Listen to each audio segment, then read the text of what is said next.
Now, when we learn in our lives how to completely completely forgive somebody, then that person does not owe us anymore. Let me say that again. When we completely forgive a person, that person does not owe you anything anymore. Now, if you're here today and you say, I forgave so-and-so a long time ago, but boy, they still owe me big time, then you have not completely forgiven that person. You say, well, I told them, we spoke face to face, and I said, I forgive you.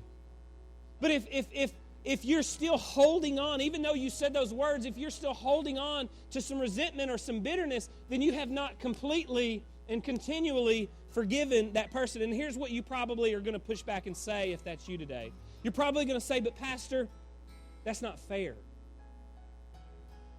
And this is important, and I want you to get this today.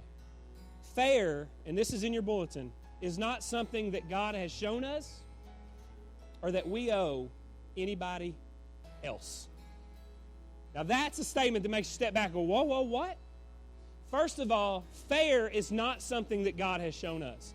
Because if God was fair, every single one of us would be burning for eternity in hell. Every one of us, and there's nothing we can do about it. If God was fair, we would be punished. God is not fair. And here's the thing.